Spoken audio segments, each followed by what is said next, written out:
अस्सलाम वालेकुम, उम्मीद है सब खैरियत से होंगे। आज हम डिस्कस कर लेते हैं एमकेट का 2025 का सिलेबस कि अब जो आपका MCAT medical and dental colleges admission test होगा उसका सिलेबस क्या है। इस वक्त काफी इंटरेस्टिंग उन्होंने सिलेबस बनाया है, तो देख लेते हैं। सबसे पहली बात कि आपका जो टेस्ट पैटर्न होगा, टेस्ट फॉर्मेट होगा, वो कौन सा होगा, दैट इज एमसीक्यूज बेस्ड होगा। आपके पास कुछ एमसीक्यूज होंगे जो कि आपने सॉल्व करने होंगे एंड देन ओएमआर शीट पे फिल करने होंगे। अब आपके पास कितने एमसीक्यूज होंगे ये देख लेते हैं। तो इस बार आपके एमकेट के टेस्ट में टोटल 180 एमसीक्यूज होंगे। ठीक हो गया। उसके बाद जो 180 एमसीक्यूज क्रैक करने के लिए जो आप लोग के पास टाइम होगा वो कितना होगा, दैट इज 3 आवर्स। 3 घंटों में आपने 180 एमसीक्यूज सॉल्व करने होंगे। देन उसके बाद कितने पे आप पास होंगे, कितने एमसीक्यूज आप लोग करेक्ट करेंगे तो आप पास कंसीडर होंगे। 180 में अगर बात की जाए मेडिकल कॉलेज एडमिशन की तो उसमें आपको लाजमी है कि आपका स्कोर जो है वो 55% आए तो ही आप पास कंसीडर होंगे। देन अगर बात की जाए डेंटल कॉलेज एडमिशन की तो उसमें आपका जो होगा वो 50% पे पास कंसीडर होगा। ठीक हो गया। देन उसके बाद एक बहुत अच्छी न्यूज है कि इसमें आपके पास कोई भी नेगेटिव मार्किंग नहीं है। अक्सर जो है वो बच्चे काफी ऐसे होते हैं जो कि नेगेटिव मार्किंग की वजह से रह जाते हैं कि भाई आपके 2 एमसीक्यूज सही है, उसमें से अगर 3 एमसीक्यूज या 2 एमसीक्यूज रॉन्ग हो जाते हैं, जो आपके करेक्ट वाले होते हैं वो भी गलत कंसीडर किए जाते हैं, उसके भी आपको मार्क्स नहीं मिलते। तो यहाँ पर आपकी इस बार नेगेटिव मार्किंग नहीं है, जो कि एक बहुत अच्छी बात है। ठीक हो गया।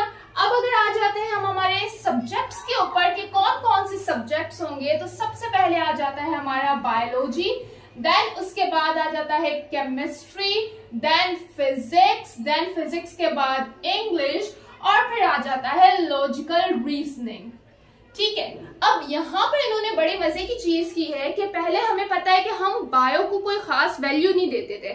हम कहते थे कि भाई फिजिक्स के प्रॉब्लम सॉल्व कर लो, केमिस्ट्री के नॉमेनक्लेचर सॉल्व कर लो, इसी में ही लगे रहते थे। बायो को हम कुछ खास वैल्यू नहीं देते थे कि भाई ये तो बड़ा इजी सब्जेक्ट है।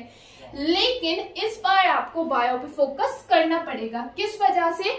क्योंकि इस बार जो उन्होंने इन 180 एमसीक्यूज को डिस्ट्रीब्यूट किया है वो किस तरह से किया है कि 180 एमसीक्यूज में से जो आपके बायो के एमसीक्यूज होंगे वो 45% मींस कि 81 एमसीक्यूज आपके होंगे बायोलॉजी के। देन आ जाता है केमिस्ट्री, तो केमिस्ट्री आपके पास आएगा 25% जिसके बन रहे हैं 45 एमसीक्यूज आपके होंगे केमिस्ट्री के। देन आपका फिजिक्स आ जाता है जो कि है 20% और इसके आपके एमसीक्यूज होंगे 36 एमसीक्यूज।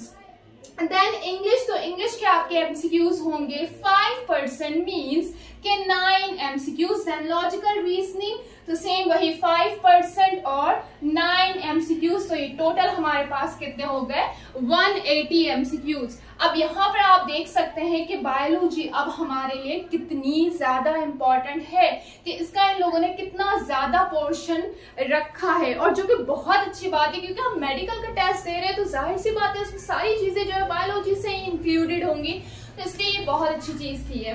अच्छा, जो आपके इन एमसीक्यूज में से जो उन्होंने बताया है आप लोग के लिए एक अच्छी जो है वो इजी चीज कर दी है कि भाई आपके पास जो 15% एमसीक्यूज होंगे वो आपके इजी होंगे, बिल्कुल इजी होंगे कि आप इजीली ट्रैक कर सकते हैं। देन उसके बाद जो आपके 70% एमसीक्यूज होंगे वो मॉडरेट होंगे, ना इतने इजी होंगे ना ही इतने टफ होंगे कि आप कर ही ना सकें। देन उसके बाद जो आपके 15% एमसीक्यूज होंगे वो थोड़े डिफिकल्ट होंगे, पर जिसकी अच्छी तैयारी है उसके लिए क्या डिफिकल्ट क्या इजी। ठीक है। तो ये बेसिकली आप लोग का स्ट्रक्चर है एमके 2025 का, इसके हिसाब से आप लोगों ने प्रेपरेशन करनी है। अच्छा, अब यहाँ पर बहुत इंपॉर्टेंट बात कि टेस्ट कब कंडक्ट किया जाएगा। तो बेटा आपका जो टेस्ट है वो सितंबर के एंड में कंडक्ट किया जाएगा और इस मंथ मींस के जुलाई के एंड में आप लोग के फॉर्म्स आ जाएंगे, आप लोग की रजिस्ट्रेशन स्टार्ट हो जाएगी और सितंबर की एंड में आप लोग का टेस्ट कंडक्ट किया जाएगा। तो अच्छे से प्रिपरेशन करें, होप फॉर द बेस्ट। इंशाल्लाह बहुत अच्छा टेस्ट होगा, बस अपने कंसेप्ट्स को क्लियर रखें और इंशाल्लाह आप इजीली टेस्ट क्रैक कर लेंगे। गुड लक, खुदा हाफिज़।